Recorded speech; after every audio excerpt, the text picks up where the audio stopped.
नमस्कार प्यारे बच्चों, स्वागत है आप सभी का आपके अपने YouTube चैनल में। तो आज के इस वीडियो में हम कक्षा 10 विज्ञान और विज्ञान में आज का जो चैप्टर है हमारा चैप्टर 19 है, जैव विविधता एवं इसका संरक्षण। तो इस चैप्टर का फर्स्ट पार्ट हम इस वीडियो में पढ़ने वाले हैं और जो नेक्स्ट वीडियो होगा हमारा उसमें हम पार्ट सेकंड को पढ़ेंगे। तो ये आपके नोट्स हैं, इनको आप साथ साथ में लिख भी सकते हैं या आप इनको परचेज भी कर सकते हैं। और ये चैप्टर आपके टोटल 5 नंबर का है, यानी इस चैप्टर से आपके 5 नंबर के क्वेश्चन पूछे जाएंगे। तो इस अध्याय से बोर्ड परीक्षा में आपके एक जो प्रश्न आता है वो आता है अति लघु उत्तरात्मक, जो 1 अंक का पूछा जाता है, और दूसरा जो प्रश्न आता है वो आपके लघु उत्तरात्मक आता है जो आपके 4 अंक का पूछा जाता है। यानी इस चैप्टर से आपके 2 प्रश्न आएंगे, एक प्रश्न आपके 1 नंबर का आएगा और दूसरा प्रश्न आपके 4 नंबर का आएगा। तो ये चैप्टर आपके टोटल 5 नंबर का है और 5 नंबर आप आसानी से बना सकते हैं। जो चीज़ें मैं आपको बता रहा हूँ आपको ओनली वही चीज़ें पढ़नी है। ओके, अगर अभी तक आपने हमारे चैनल को सब्सक्राइब नहीं किया है तो सब्सक्राइब कर लीजिए और साथ में बेल आइकन को भी प्रेस कर लीजिए। अगर आपका मैथ, फिजिक्स, केमिस्ट्री और बायोलॉजी के किसी क्वेश्चन में डाउट है तो आपको उस क्वेश्चन का फोटो खींचकर उसको क्रॉप करके सेंड करना है। तुरंत वीडियो सॉल्यूशन के साथ आपको आपका आंसर मिल जाएगा। और आप class 6 to 12 NEET, IIT, JEE mains और एडवांस की भी तैयारी कर सकते हैं। तो अभी डिस्क्रिप्शन में जाइए और डाउटनेट के इस एप्लीकेशन को डाउनलोड कीजिए। डाउट हो तो डाउटनेट करो। आप 8400 400 400 इस नंबर पर भी आप अपने क्वेश्चन का फोटो क्रॉप करके सेंड कर सकते हैं। वहां पर भी आपको आपके क्वेश्चन का आंसर वीडियो सॉल्यूशन के साथ मिल जाएगा। इस चैप्टर का जो फर्स्ट टॉपिक है वो आपके है जैव विविधता, यानी जैव विविधता किसे कहते हैं। तो जैव विविधता की परिभाषा आपके एग्जाम में आ सकती है, क्योंकि इस चैप्टर से आपके 1 मार्क्स का क्वेश्चन आएगा और एक 4 मार्क का क्वेश्चन आएगा। तो 1 मार्क्स में ये आपसे पूछ सकता है कि जैव विविधता किसे कहते हैं, यानी जैव प्लस विविधता। जैव यानी जीवों में और विविधता का मतलब उसमें विभिन्नता। ओके, तो जैव विविधता 2 शब्दों से मिलकर बना है कि जो जैव विविधता है अगर हम उसको 2 शब्दों में तोड़ें यानी उसका संधि विच्छेद करें तो जैव प्लस विविधता, यानी जैव प्लस विविधता। जहाँ जैव का अर्थ क्या है, जीवन है। जैव का अर्थ क्या है, जीवन, और विविधता का अर्थ क्या है, विभिन्नता। तो जैव विविधता का अर्थ क्या होगा, पृथ्वी पर पाए जाने वाले जीवधारियों के मध्य पाई जाने वाली विभिन्नता ही क्या कहलाती है, जैव विविधता कहलाती है। यानी पृथ्वी पर जो जीवधारी पाए जाते हैं और उन जीवधारियों के मध्य जो विभिन्नता पाई जाती है, जो अंतर पाया जाता है, उसको हम क्या कहते हैं, जैव विविधता कहते हैं। और संयुक्त राज्य अमेरिका द्वारा 1987 में प्रकाशित प्रौद्योगिकी आकलन रिपोर्ट के अनुसार जैव विविधता को निम्न अनुसार परिभाषित किया गया है। तो अब जो परिभाषा होगी वो क्या बनेगी कि जीव जंतुओं में पाए जाने वाली विभिन्नता, विषमता और पारिस्थितिकीय जटिलता ही क्या कहलाती है, जैव विविधता कहलाती है। यानी जीव जंतुओं में पाई जाने वाली जो विभिन्नता है, जो विषमता है और जो जटिलता है, उसको ही हम क्या बोलते हैं, जैव विविधता यानी बायोडाइवर्सिटी कहते हैं। अब जो जैव विविधता के जो स्तर हैं उनके बारे में अगर हम बात करें तो इसके टोटल कितने स्तर हैं, 3 स्तर हैं। पहला स्तर है उसका क्या नाम है आपके प्रजाति विविधता, और दूसरा आपके आनुवंशिक विविधता, और तीसरा क्या है, पारिस्थितिकी तंत्र विविधता। तो इसके जो जैव विविधता है इसके टोटल 3 स्तर हैं। तो सबसे पहले हम बात करेंगे प्रजाति विविधता के बारे में। तो किसी क्षेत्र में पाए जाने वाले जीवों की विभिन्न प्रजातियों की कुल जो संख्या है उस क्षेत्र की क्या कहलाती है, प्रजाति विविधता कहलाती है। यानी कोई भी क्षेत्र है और उस क्षेत्र में पाए जाने वाले जो जीव हैं उन जीवों की जो प्रजातियां हैं उनकी कुल संख्या उस क्षेत्र की प्रजाति विविधता कहलाती है। उसके बाद में सेकंड नंबर पर आपके क्या है, आनुवंशिक विविधता। एक ही प्रजाति के विभिन्न सदस्यों में आनुवंशिक इकाई जीन के कारण होने वाले विभिन्नता आनुवंशिक भिन्नता कहलाती है। यानी एक ही प्रजाति के विभिन्न सदस्यों में आनुवंशिक इकाई जीन के कारण होने वाली जो भिन्नता है या आनुवंशिक विविधता कहलाती है। उसके बाद में 3 नंबर पर जो स्तर दिया गया है वो आपके हैं पारिस्थितिकी तंत्र विविधता, यानी किसी क्षेत्र के जीव जंतुओं की परस्पर और उनके पर्यावरण के विभिन्न अजैविक घटकों में अंतःक्रियाओं से निर्मित तंत्र पारिस्थितिकी तंत्र कहलाता है। और पृथ्वी पर अनेक प्रकार के पारिस्थितिकी तंत्र पाए जाते हैं, जैसे घास के मैदान, पहाड़, मरुस्थल, नम भूमि, समुद्र, नदी, घाटी आदि। इन पारिस्थितिकीय तंत्र की अपनी भौगोलिक व पर्यावरणीय विशेषताएं होती हैं, जिस कारण वहां पाए जाने वाले जीव जंतुओं व पौधों में भिन्नता होती है, और यह विभिन्नता ही पारिस्थितिकी तंत्र की विविधता कहलाती है। और काफ़ी इम्पोर्टेंट है, आपकी एग्जाम में भी पूछा जा सकता है। उसके बाद में है जैव विविधता तप्त स्थल, यानी इनको हॉटस्पॉट भी बोलते हैं। तो ये आपके बहुत ही महत्वपूर्ण प्रश्न है, और इस टॉपिक से आपके एक प्रश्न है वो एग्जाम में पूछा जाता है। तो सबसे पहले हम बात करेंगे जैव विविधता तप्त स्थल, यानी जैव विविधता तप्त स्थल किसे कहते हैं। तो ऐसे क्षेत्र जहां बहुत अधिक जैव विविधता होती है, यानी ऐसे क्षेत्र जहां अधिक जैव विविधता होती है, उन्हें हम क्या कहते हैं, जैव विविधता तप्त स्थल कहते हैं। और इसकी अवधारणा सबसे पहले सन 1988 में नॉर्मन मेयर्स ने प्रस्तुत की थी, कि जो जैव विविधता तप्त स्थल है उसकी अवधारणा सबसे पहले किसने दी थी, 1988 में नॉर्मन मेयर्स ने प्रस्तुत की थी। और वर्तमान में विश्व में कुल कितने जैव विविधता तप्त स्थल हैं, कि वर्तमान में विश्व में कुल 34 जो जैव विविधता तप्त स्थल हैं वो पाए जाते हैं। और उसके बाद में किसी क्षेत्र को जैव विविधता तप्त स्थल घोषित करने के लिए 2 शर्तों का होना आवश्यक है। और ये प्रश्न काफ़ी बार एग्जाम में पूछा जा चुका है, मेन एग्जाम में भी और सप्लीमेंट्री एग्जाम में भी। प्रश्न क्या था कि किसी भी क्षेत्र की जैव विविधता तप्त स्थल घोषित करने के लिए कौन कौन सी शर्तों का होना आवश्यक है, कोई 2 शर्तें लिखिए। तो ये क्वेश्चन पूछा जा चुका है। तो इसमें जो 1 नंबर पर जो शर्त दे रखी है वो क्या है, कि उस क्षेत्र में विश्व की कुल जो स्थानबद्ध प्रजातियां हैं उनकी 0.5% से अधिक प्रजातियां उपस्थित हो, और संख्या के हिसाब से उस स्थान पर कम से कम 1500 स्थानबद्ध प्रजातियां हैं वो होनी चाहिए। कि उस क्षेत्र में विश्व की जो कुल स्थानबद्ध प्रजातियां हैं उनकी 0.5% से ज़्यादा प्रजातियां उपस्थित होनी चाहिए। संख्या के हिसाब से अगर हम बात करें तो उस स्थान पर कम से कम कितनी स्थानबद्ध प्रजातियां होनी चाहिए, 1500। और सेकंड जो शर्त है वह है कि उस क्षेत्र के मूल आवास का 70% भाग है वो उजड़ चुका हो।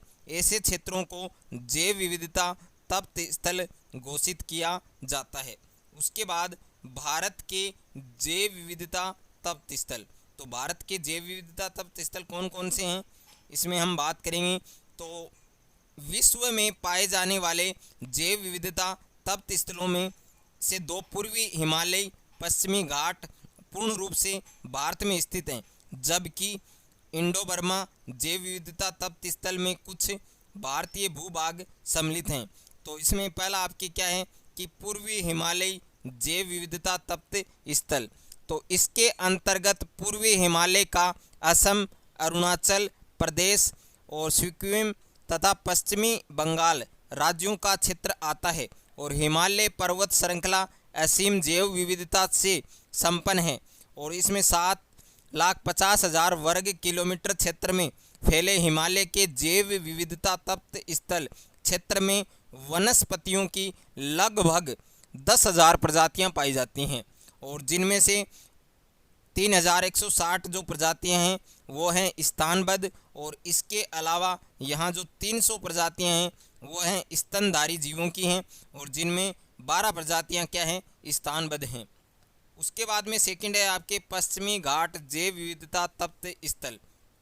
तो इसके अंदर अगर हम बात करें तो भारत के पश्चिमी तट से लगा हुआ पश्चिमी घाट विश्व का एक प्रमुख जैव विविधता तप्त स्थल है, और यह क्षेत्र 1,60,000 वर्ग किलोमीटर क्षेत्र में फैला हुआ है, जिसमें केरल राज्य सम्मिलित है, यानी केरल राज्य इसमें शामिल है। और इस क्षेत्र में वनस्पतियों की 5,916 जो प्रजातियां हैं वो पाई जाती हैं, जिनमें से लगभग 50% प्रजातियां हैं वो स्थानबद्ध हैं।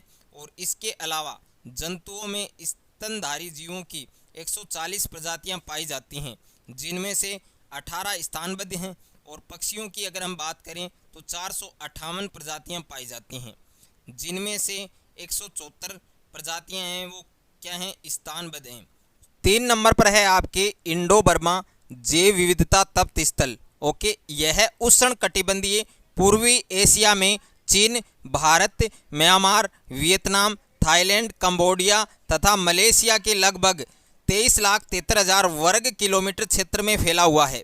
और इस विशाल तप्त स्थल के दायरे में 13,500 प्रकार की वनस्पतियां और 433 प्रकार के स्तनधारी जीव, और इसमें 1266 प्रकार के उभयचर हैं और 1262 प्रकार की मछली प्रजातियां पाई जाती हैं। ओके, ये आपको ध्यान में रखना है। ये आपके एग्जाम में है वो कम चांस है इनके कि इनकी प्रजातियों की संख्या आपसे पूछा जा सकता है, तो इस प्रकार का कोई भी क्वेश्चन आपके एग्जाम में नहीं आएगा। अब आपको ये पढ़ना है, ये बहुत ही महत्वपूर्ण है, स्थानबद्ध प्रजातियां। इनके एग्जाम्पल भी पूछ सकता है कि स्थानबद्ध प्रजातियां किसे कहते हैं। तो ऐसी प्रजातियां जो एक क्षेत्र विशेष में पाई जाती हैं स्थानबद्ध प्रजातियां कहलाती है। यानी ऐसी प्रजातियां जो एक विशेष क्षेत्र विशेष में पाई जाती हैं उनको हम क्या बोलते हैं, स्थानबद्ध प्रजातियां बोलते हैं। अब इनके एग्जाम्पल क्या हैं, लेमुर है, लेमुर प्राणी मात्र मेडागास्कर द्वीप तक सीमित है। और इस प्रकार मेटासिकोया पादप केवल चीन की एक घाटी में मिलता है। और नीलगिरी थार और मेकाक बंदर भारत के पश्चिमी घाट में पाए जाते हैं। किसी प्रजाति की स्थानबद्धता का मुख्य कारण उस क्षेत्र की जलवायु, भौगोलिक परिस्थितियां और अन्य प्रजातियों के साथ पारस्परिक संबंध होता है। और डोडो पक्षी जो मॉरिशस के एक द्वीप की स्थानबद्ध प्रजाति थी, उनकी खोज सर्वप्रथम 1658 में हुई थी। और भारत स्थानबद्ध प्रजातियों से संपन्न देश है। और भारत के पश्चिमी घाट, उत्तर पूर्वी हिमालय तथा अंडमान निकोबार द्वीप समूह में सर्वाधिक स्थानबद्ध प्रजातियां मिलती हैं। तो ये आपको ध्यान रखना है, स्थानबद्ध प्रजाति है वो आपके बहुत ही महत्वपूर्ण है, एग्जाम में आ सकती है। उसके बाद में है जैव विविधता का महत्व। अब जैव विविधता का क्या महत्व है, तो जैव विविधता एक प्रकार से प्राकृतिक संसाधन है जिसमें विभिन्न जीवों के लिए प्राकृतिक और जैविक स्रोत मिलते हैं। जिसमें फर्स्ट आपके आर्थिक महत्व है। जैव विविधता के कारण हमें भोजन, अनाज, फल, सब्जियां और औद्योगिक कच्चा माल प्राप्त होता है। बढ़ की आवश्यकताओं की पूर्ति के लिए जैव विविधता का उपयोग कृषि पैदावार बढ़ाने के साथ साथ रोगरोधी और कीटरोधी फसलों के विकास में किया जा रहा है। उसके बाद में एग्जाम्पल, तो हरित क्रांति के लिए गेहूं को बोनी किस्मों का विकास ताइवान में पाए जाने वाली डी जियोरुजेन नामक धान की प्रजाति से किया गया था। और उत्तर प्रदेश में 1963 में संग्रहित की गई जंगली धान की प्रजाति ओराइजा निवेरा से उक्त रोग के प्रति प्रतिरोधी क्षमता विकसित की गई। और सेकंड है आपके औषधीय महत्व। औषधीय महत्व में है आपके प्राचीन काल से ही जड़ी बूटियों का उपयोग अनेक प्रकार की बीमारियों के इलाज में किया जाता है।